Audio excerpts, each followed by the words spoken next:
Welcome back. Sitting at a place that I don't usually spend a whole lot of time. I am at a service plaza on the Ohio Turnpike. Just one of those days where I had one of the longer runs that we do out of my dedicated account going from Decatur to near Buffalo. So that's about 7 hours, and actually just a little over 7 hours, so can't make it back. One day's driving and you get 11 hours of driving. But it's a perfect opportunity to talk about. I wanted to do a video of what I think the number one most important thing for success. And what I'm talking about is, I'm going to close this curtain. Apologize, it's very, very sunny. I dropped my list. But this is, for lease drivers, lease operators, there can be some business related things. But this is something that company drivers, lease operators, owner operators, just about anybody, hourly guys, really even. I think this is a video that anybody, doesn't have to be tanker, doesn't have to be reefer, doesn't have to be anything like that. But the number one thing in my mind that you need to do to be successful in driving truck, and that is time management. And there's a lot that encompasses that, so you may listen to some of the things that I talk about and say I'm kind of cheating by throwing extra things in and including that with time management. But the all-encompassing time management is so important, and it involves trip planning. It involves understanding the hours of service. It involves planning your showers, planning when you're doing laundry, understanding your downtime, planning your vacations, time off, communicating your delays, and on-time deliveries. And my example today, I mentioned I'm doing a longer run, handful over 7 hours to get to where I delivered to. I'm the type of guy that I don't like to stop. I did stop one time, just a quick bathroom break, going out to near Buffalo, delivered my product. I was just shy of being there for 2 hours. Planning ahead is part of, and I know I've talked about you don't always know what you're doing the next day, but planning ahead. When I finished, was ready to leave where I was delivering, I had been there for about an hour and 40 minutes or so. Understanding the hours of service rules, if you take a 2-hour break, you can then take an 8-hour break later in the sleeper berth, and that saves you some time. So basically, I decided to wait 20 more minutes at my receiver, get a 2-hour break in.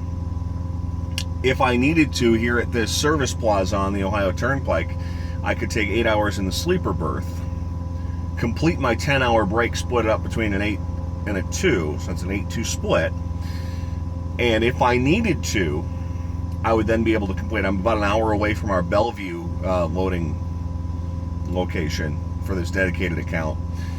And if I needed to, if there was something that needed to get done, I could have rolled 8 hours after I got here, as opposed to waiting a full 10-hour break. Now, as it turns out, I don't need to do that, but it's one of those things that you need to understand all the things that go.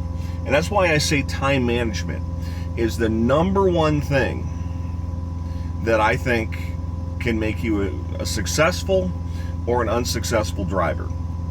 It's a case of 20 more minutes of sitting and waiting at the receiver.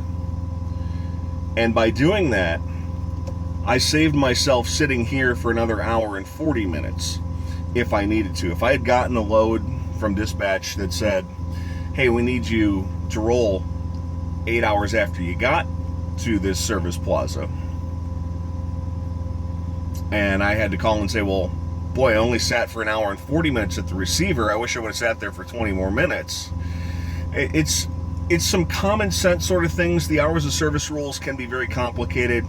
I'm not going to go into them, but understanding the hours of service rules, understanding your DOT 30-minute break, understanding your 11-hour driving, you need to take a 30-minute break within your first 8 hours, understanding your 70-hour clock, your 14-hour clock, understanding an 8-2 split, how it works, all those things. And then trip planning. Like I said, just over 7 hours. I knew before I left I wasn't going to make it back to Decatur. And I knew that Bellevue would end up being closer, so I was already thinking that they were probably going to send me to Bellevue after delivering near Buffalo, New York. But knowing that and planning ahead for that. Now, I operate a little bit differently with my dedicated than I do when I run over the road. As an example, my Buffalo load delivered this morning at 9 a.m., but it loaded yesterday at, I think it was 7 in the morning. And if I was an over-the-road driver, I would have picked that up right at 7, or actually probably would have gotten back to the terminal at about 8, picked it up, driven all the way to Buffalo, and sat at a location close, or as close as possible, to the receiver. That's how I operate when I worked over the road. Doing this dedicated, first of all, I didn't have that option because at 7 a.m.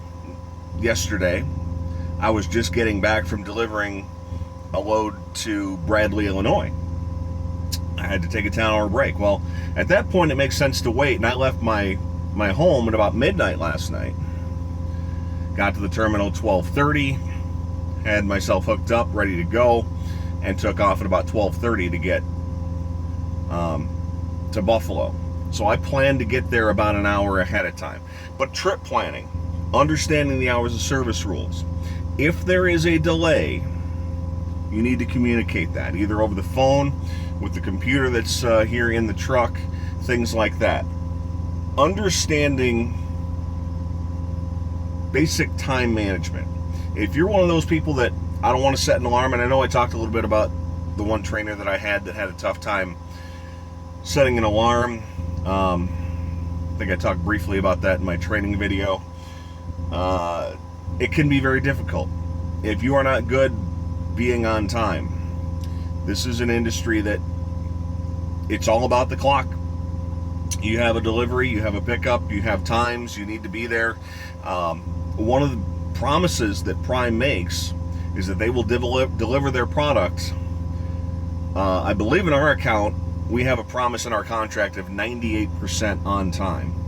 And that's incredibly hard when you consider the sheer volume of trucks, of deliveries every single day. We're talking about between 20 and 30 deliveries a day over the course of a year, and Prime is promising that that's going to be on time 98% of the time. Now, if there are outside factors, traffic, accidents, weather, those don't count against you.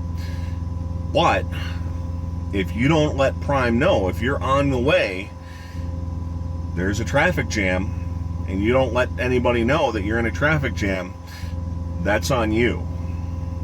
So the communication aspect of it as well. So that's why I fold that all into time management.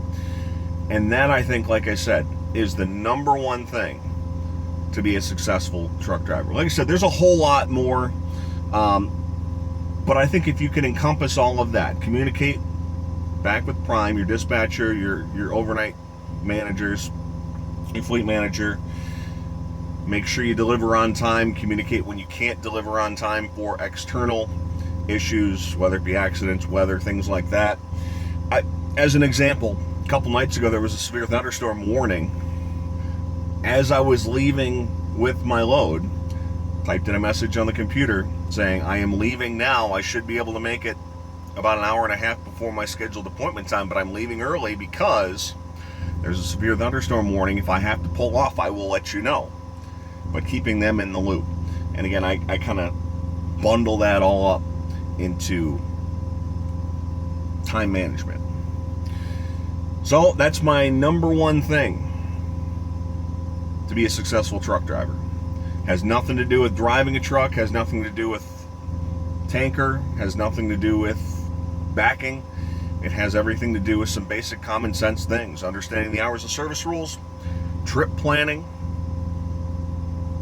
having a GPS, having your atlas, your trucker atlas, a genuine truck atlas that has the routes, has all the information in the front of it. And again, this is one of those generic videos, doesn't necessarily relate to just the tanker division. Hope you enjoy. Keep watching. Thanks. I've had a couple of you guys say you've used my name as reference. I don't want to pound that home because, again, if you don't want to do it, no skin off my back. If you do think you're getting something out of these videos, you do show up at Prime, they ask for a reference. Channel name is my name. If you want to use that, go right ahead. Costs you nothing, and I do get a small bonus out of it. So if you want to do that, I would appreciate it. Thanks for watching. We'll see you next week.